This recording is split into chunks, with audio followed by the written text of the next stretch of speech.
I was having a conversation with my teenage son who's going to be 17 in October, and we were talking about why he was attracting certain friends to him and why he was noticing a pattern and he wanted to basically break it. And so me and my children have very honest, very candid conversations with one another.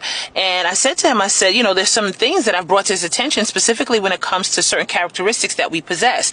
So us as human beings don't always see ourselves, and we may not always recognize when we're showing up in certain ways. One of the examples I gave was, if you're showing up as an insecure individual, then 9 times out of 10, you're going to attract to you insecure people. The difference is it may not always show up in a very specific way. So if you have an insecurity, you may only express that insecurity through a certain way, whereas somebody else may express it in a way that is extremely unsettling, and you may not like that. So I said to him, I said, if you want to attract people, if you want to attract better, then it really comes down to you. You become better.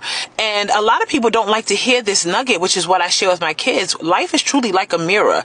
A lot of times we end up getting a reflection of who we are and how we are showing up. We may not always like what comes back to us. We may not always like the reflection that comes back. I use myself as an example. When I was younger and I was dating, I would always attract the same personality with just a different face. And I couldn't understand why. And then I realized I was the number one common denominator. So I had to make sure so I had to do the work on me to start breaking down old habits and patterns and thinking and language and all of those things so that I could start attracting better. So that meant I had to become better. Now, I'm not saying that you won't randomly attract, a bold, insecure, or a bold, fill in the blank kind of person. But what I am saying is that if you start to see consistently a pattern of what keeps coming into your life, well, 9 times out of 10, it's because you're the one holding the door open.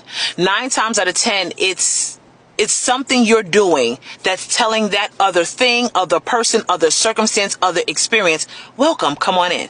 That's what it is. So I always tell, so now that he is aware of this, he lets me know, of course. He says, Ma, well, I did notice the pattern and I really wanted to get to the root of it. And so we did some more conversation further, and we got to some roots that he needed to pull up. And once we did that, it's like immediately, it's like overnight, quite literally, which is why I tell people this.